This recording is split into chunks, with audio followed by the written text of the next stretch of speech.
Assalamualaikum warahmatullahi ta'ala wabarakatuh. Ahlan wa sahlan teman-teman sahabat Quran dimanapun berada. InsyaAllah pada kesempatan kali ini kita akan belajar lagi melanjutkan tahsinu tilawatil Quran atau memperbaiki bacaan Al-Quran kita pada surah Al-Baqarah ayat 105. Semoga ini membantu sahabat sekalian yang masih mungkin belum terlalu lancar dalam membacanya atau masih terbata-bata dapat mengerti dan memahami hukum tajwid secara mudah dan simpel. Baik, kita akan coba baca dari ayat yang awalnya sampai dengan ayat akhirnya. Baik, kita mulai dengan isti'adzah dan basmalah. A'udzu billahi minasy syaithanir rajim. Bismillahirrahmanirrahim. Ma yawaddu alladhina kafaru min ahlil kitabi walal musyrikin min ahlil kitabi walal musyrikin an yunazzala alaikum min khairin min rabbikum wallahu yakhtassu birahmatihi man yasha' wallahu dzul fadlil azim. Baik, kita akan mulai membahas hukum tajwid satu persatu ya teman-teman. Perhatikan di dalam lafal ma yawaddu. Pada lafal ma ini panjangkan huruf ma sepanjang 2 harakat karena ia memiliki huruf alif. Alif yang datang setelahnya. Pada dasarnya ya, huruf alif ini merupakan huruf mad yang menandakan panjang bacaan. Maka ketika ada huruf alif teman-teman, maka ia dipanjangkan sepanjang 2 harakat. Dan ini kita hukumi dengan nama mad tabi'i. Ya, namanya mad tabi'i. Mad tabi'i terjadi dalam 3 kondisi ya teman. Ada alif bertemu waw, fathah bertemu alif, dhamma bertemu waw dan kasrah bertemu dengan ya, maka dia dinamakan dengan mad tabi'i, panjangnya 2 harakat. Kemudian berlafal yawaddul ladzi, hati-hati di dalam melafalkan huruf dzal, jangan dibaca dengan huruf zai ya teman-teman. Jangan dibaca yawaddul lazina, tapi dia dza, ujung lidah kita menempel dengan gigi sari atasnya. Alladzi, dza, zi. Ma yawaddul ladzina kafaru. Hati-hati jangan menebalkan zanya, jangan allazi, tapi allazi tipis. Kafaru, ru-nya tebal karena dia di sini ra berharakat dhammah dan kita namakan dengan ra tafkhim. Kemudian pada lafal min ahlil kitab, kita lihat ya teman-teman, min ahlil kitab ada nun mati bertemu dengan huruf hamzah. Itu adanya hamzah. Hamzah itu seperti apa? Hamzah seperti ini. Maka apabila ada hamzah atau ada nun mati atau tanwin bertemu dengan huruf hamzah, maka kita namakan dengan bacaan izhar. Maka cara membacanya harus dibaca dengan jelas. Min ahli. Pada lafal ahli, alirkan nafasnya ahli dan jangan sampai memantul dalam lafal huruf ha. Min ahli, misal contoh min ahli, nah, ini memantul ya. Kemudian berlafal ahlil kitabi, ta panjangkan ia 2 harakat sebagaimana ma karena ia mad tabi'i. Kemudian walal musyrikina ay yunazzala, musyrikina ada shin ya, di sini ada huruf shin. Hati-hati dalam melafalkan huruf shin, tidak boleh terbaca dengan huruf sin teman-teman. Jangan dibaca musrikin tapi dia mush.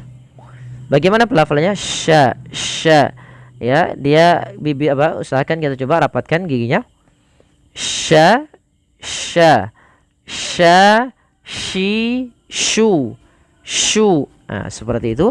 Kemudian walal musyrikina. Pada fal kina matabi'i lagi, yaitu dipanjangkan kinya 2 harakat. Ayyunazzala. Ada lafal ayyunazzala, nun mati bertemu dengan huruf ya.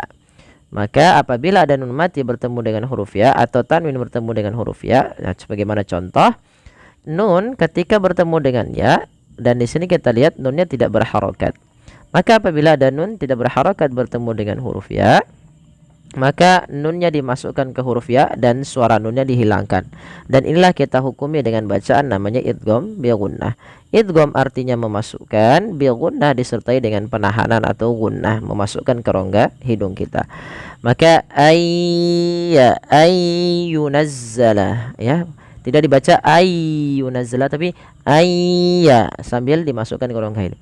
Ayyunazzala alaikum.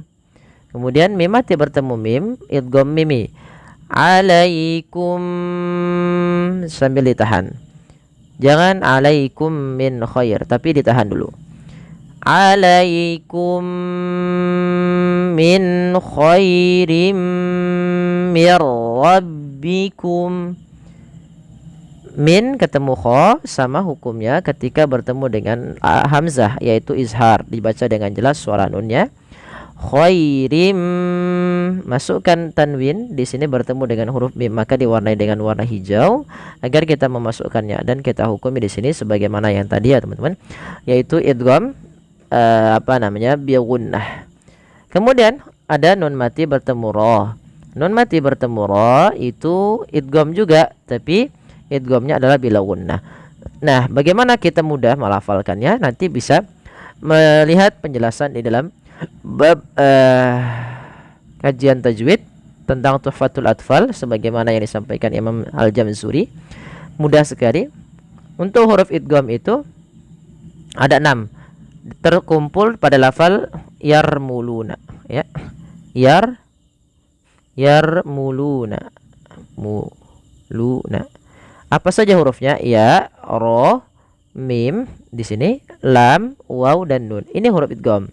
Nah, tapi kata syekhnya ada 2. Idgham itu ada idgham bi gunnah, ada idgham bila gunnah, atau idgham ma'al gunnah, atau idgham bila gunnah. Nah, idgham bila gunnah tersusun daripada kata di lafal yanmu. Ya, nun, mim, waw. Nah, setiap nanti ada nun sukun atau tanwin bertemu dengan huruf ini yanmu, maka itu idgham bi gunnah. Dan huruf idgham bila gunnah hanya 2, lam dan ra. Maka baitnya itu biasanya terkumpul dalam lafal wasani idghamun bi sittatin atat fi yarmuluna indahum qad sabatat. Dan yang kedua, hukum yang berkaitan dengan nun sukun dan tanwin itu adalah idgham. Hukum hurufnya ada 6. Tapi dia 2 bagian. Yang pertama bagian yang digunakan, yang kedua tidak disertai dengan gunnah. Nah, pada lafal mir rabbikum hanya idgham saja. Idgham itu memasukkan. Maka nunnya dimasukkan ke ra dan tidak boleh ditahan. Mir rabbikum saja. Baik, kita coba ulang dari ayat awalnya yang ma yawaddul ladzina kafaru min ahlil kitab. Tidak kuat, berhenti. Min ahlil kitab walal musyrikina ayyunazzala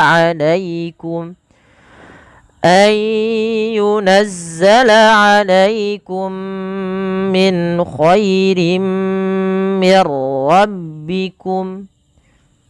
Lanjutnya, wallahu yakhtassu bi rahmatihi man yasha.